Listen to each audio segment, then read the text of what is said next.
Pinaghahandaan na ng mga otoridad ang inaasahang dagsa ng mga biyahero sa nalalapit na Semana Santa. Ang MMDA nagmungkahi na ng mga alternatibong ruta palabas ng NLEX at SLEX. May lusugo si Rida Reyes.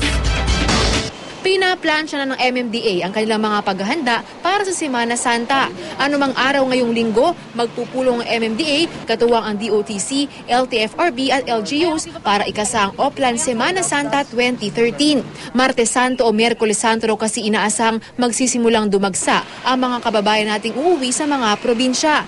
Bukod sa mga dagdag na MMDA personnel, magse-set up rin ng mga motorist assistance booth para sa mga masisiraan sa daan. Hindi na rin muna bibigyan ng clearance to operate para sa mga nakaambang road repair. Kasi ang gusto nila i-take advantage yung Holy Week dahil walang tao sa Metro Manila.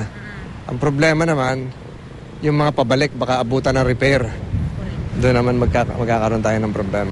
At bagamat wala pang inilalabas sa traffic advisory sa ngayon ng MMDA, minungkahi nito ang ilang alternatibong daan palabas ng NLEX o SLEX. Asado na rin ang security measures ng Philippine National Police para sa Kwaresma. Bagamat hindi pa itinataas sa ngayon ang alert status sa bansa, mas paigtingin daw nila ang police visibility sa places of convergence o yung mga matataong lugar. Terminals, mga seaports, mga airports, at saka yung mga tinatawag natin ng mga local tourist destination.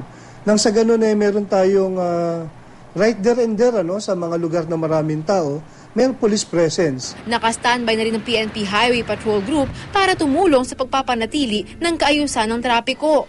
At dahil wala naman daw pahinga ang mga masasamang loob, kahit patuwing panahon ng Kwaresma, babantayan din daw ng kapulisan maging ang residential areas. Marami sa mga bahay na yan ay may iwanan, walang tao. So, umasa po sila na ang pulis natin ay talagang magpapaigting ng operations sa mga lugar na ito in coordination with the so-called force multipliers, yung mga barangay tanods. Rida Reyes, GMA News.